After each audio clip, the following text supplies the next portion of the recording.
Hello and welcome to the second episode. Yes, the second episode. So we don't need to explain the format to you because we did that in the first episode, which you've definitely already recorded. I really had opinions about the first episode. Of LieMDB. Of course, this is the series where we, us four, try and find the best film which is not in the top 250 on IMDb. Okay? Yeah? You get the format? I mean, I already understood it last time. Simple enough. That's true. I thought I'd explain it again just for our benefit. So, second time after Ethan's fantastic pick, I'm going up I can't next. believe you picked Metropolis. Yeah. So I wanted to do something, I wanted to do something a bit shorter, something you guys haven't seen because that was sort of the initial point of it. So my first pick originally was Hunt for the Wilder People, but I don't know because it's a comedy film which takes about half an hour to get going. I could see you guys turning it into a meme. I can't do that to a film I love so much. So I've gone for something that's not a little budget New Zealand film, but a little budget British film. It was Oscar nominated, and it is In the Loop, the film based on the TV series The Thick of It, which is almost, it takes the character of Malcolm Tucker and actors from the show and puts them in sort of in a new context. So you don't have to have seen The Thick of It. But I know That's good, 'cause I Ethan haven't. and Johnny have seen it. Mm-hmm. But yeah, you ready? It's going to be weird because it's the same actors, but they're doing the same but differently called characters. Well, no, because I think not really. Malcolm Tucker is the Are same. their personalities similar to the characters they play in the TV show? Pretty much. Yeah. Yeah, it's the attachment of the TV show, apart from the fact that And Malcolm how Tucker, much of the cast from the TV show is recurring then? well, you'll see it's nice because they all basically are in it. Okay. They're kind of in cameo roles, playing Nice. different characters, of course. So ready? Play one. Mm-hmm. Let's go. Oh, for that start. Excellent. Kiss my sweaty balls, you fat fuck. Okay, we're back. Magic play. So what did you guys think of In the Loop? Just floating that out there. Anyone want I to? think you wanna the go people who saw this prequel / sequel / spin-off should... There's a part of me that is relatively sure that this feels like prequel material. I don't know. I just have some sort of instinct. It's almost a sequel to the Thick of It and a prequel to Veep. It sort of bridges the gap. because it's the transition It period. bridges the gap Yeah. between Iannucci writing about British politics and moving into American politics quite nicely. Yeah, but from how the thick of it ends, it's not picking up from where the thick of it ends. Oh yeah, it's not a literal sequel. Yeah. It's more sort of, I don't know. It's almost because you can't take any of the ministers from the thick of it and do this film. They almost had to start afresh to like make it work. Mhm. But they kept Malcolm Tucker. Because Yeah, that I wonder why, because they changed everyone's name apart from Malcolm Tucker's, even though they were playing virtually the same character from the TV show. I wonder why they didn't just change all of them or keep them all the same, but they kept his in there for some reason. Is it a weird licensing thing? Well, I think the character of Malcolm Tucker is the thing that's best known from the thick of it. Yeah, Possibly Yeah. he's the best thing in the thick of it. Mm. So perhaps that's the reason. I've seen the whole of the thick of it 2 or 3 times now, and while it still continues to make me laugh a lot, I do know so many of the jokes too well, and it's also getting a little bit boring after a while. So it's nice to see something like this that is pretty much. Well, I know you said it's not a sequel, but it's exactly the same sort of style. It's got all that typical Iannucci.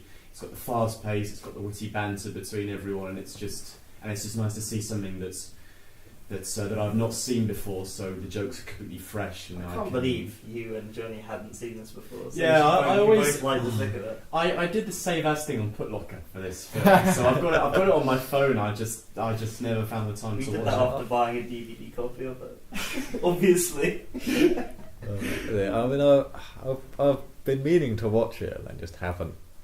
So that's what this podcast is good for, It's getting you guys to watch things. So Tony, you haven't. Well, I you guess know- I'm the breaking point for this. I mean, I don't think the thick of it is something I wouldn't like, if that makes sense. But this is definitely, I guess, like Ready Player One plays on like the that snog ship sort of moments and references. Hello. But I think I do appreciate the style of humour that it has. I think if you don't like Malcolm Tucker swearing a lot, this isn't going to do it for you. And for me, it's like funny, like 70% of the time, which is a good ratio. For that 30% of the time, you're like, it feels like it drags a bit.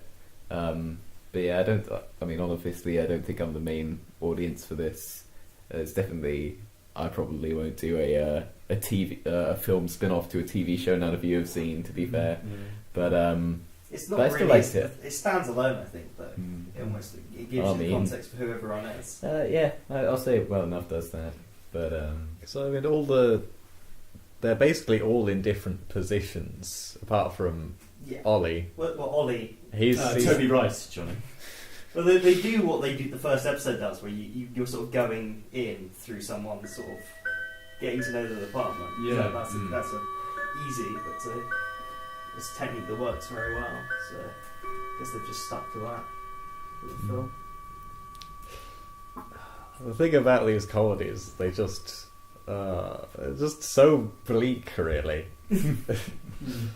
Makes me hate. It's really good satire, though, isn't it? 'Cause it's just, especially, I think someone who's not in the thick of it much is Tom Hollander, who plays the minister. Yeah, he's has brilliant. what I think he's fantastic in the TV show as well, and in this obviously. Yeah, him and the guy who plays Ollie or Toby. I mean, they've got a brilliant double act, and that's like. I often go on YouTube and just watch it. It's only like a 3 or 4 minute scene that we see with Tom Hollander in the thick of it, but he's fantastic because he's basically the conservative version of Malcolm Tucker, and he just comes along, and it's just look at everyone's faces when what was she called? Ollie Reader's girlfriend. What was she called in the TV show? Do you remember? It wasn't Rachel or something like that, was it? I can't remember. No, well, she comes in and says, "Oh, guys, the fucker's coming," and everyone's like, "No, he's not coming. You're not telling me that Cal Richards is in the building." And he's like, "Hello there, everyone." It's just the greatest thing. Oh, fantastic! He's only in it for a very small. He gets a way bigger role than this. Oh yeah. He's a completely different character. Yeah, I love this character. It's just like he's caught between the two sort of rivaling American factions. it definitely has some incredible lines in this show. It's difficult, lemon difficult. It's something that will stay with me. In that way. You had a saying, you know. The mountain of conflict. I definitely think the show sort of does this film is essentially what the show does, but like, and I think it highlights how incompetent Britain were in sort of the wars of the early to mid 2000s. What the thick of it? One of my favourite things that the thick of it does really well is that when you see and watch politics today in all of the colossal fuck-ups that everyone goes through, you wonder, I mean, what could have caused them to say something like that or do something like this? And the thick of it is almost a fictional inside eye. Scenes. Yeah, exactly, behind the scenes to show you what could possibly cause people to do this. Like the quiet bat people is one of the greatest things. It makes it makes the actual what the public sees make a lot and more even sense. this film, as well. I mean, it was a while. It was almost 10 years ago now. This film was made. No way, is it that old? Well, I think it's 9, almost 10. But the whole thing about like changing a memo to make it suit your agenda and like Sort of very topical. It shows that fucking the world doesn't change. Exactly. It'll always be like this. I think the death of Stalin did that as well. Iannucci took the period after Joseph Stalin died and just completely highlights how even like today and even back then everyone is incompetent, especially those at the top level. Government. Oh man, it's impressive. I really like this film. Do we have to rate it? Yeah, I think that's sort of the point of the show. Yeah. Or you can definitely game the system and be like, rate everyone else is really low. I'm not going to game the system because I'm not going to lie about what I'd give this. Because I'd give it an 8 out of 10. Because I think it's like, I think pretty much everything Iannucci's ever written or been involved in or produced is an 8 out of 10. I don't mean that in a detrimental way. I mean, he just produces such. It's like Aaron Sorkin. Aaron Sorkin does like politics and like the quick-witted dialogue, snappy. Iannucci does almost the same, but with like swearing and sort of more of a British sense of humour. Yeah. I definitely think he's a very solid writer, and this is a very good film. So I'd give it an 8 out of 10. I think I'm going to have to give it an 8 out of 10 as well, because I too love Iannucci's style. I love the writing he comes up with sometimes, and like I previously said, I just love the way that the characters kind of just bounce off each other. One person says an insult, the other one just comes back quick fire like that, and it's just really, really fun to watch. So, yeah, an 8. I think I'll go next because I don't want there to be a 3 in a row trend that I'll break. I don't know what Johnny's going to rate it, but I think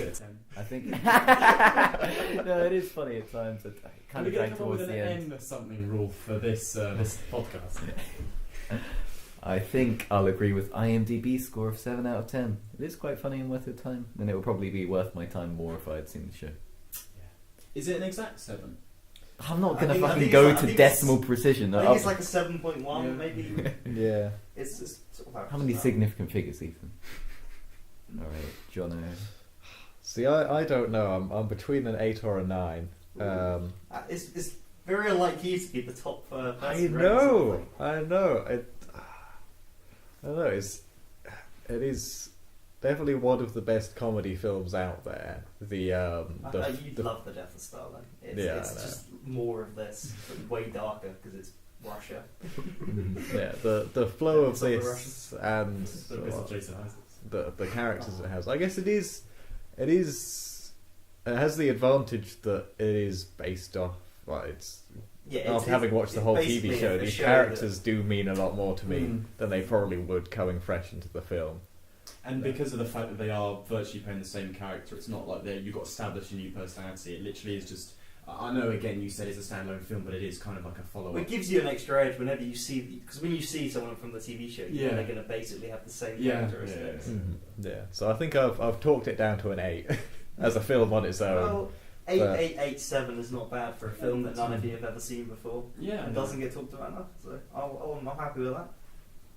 Right, that's the bar, even though the bar had already been set last Oh episode. yeah, Ethan. Yeah, no, I picked a good one, didn't I, guys? Oh man, I can't believe you picked the Death of Stalin. I mean, that's just incredible. I had a good, I had a bad, Harry, edit this, response to Ethan's film. Alright, is that all? Thanks. Should we call it a day? Let's do that. This episode 2 of LieMDB.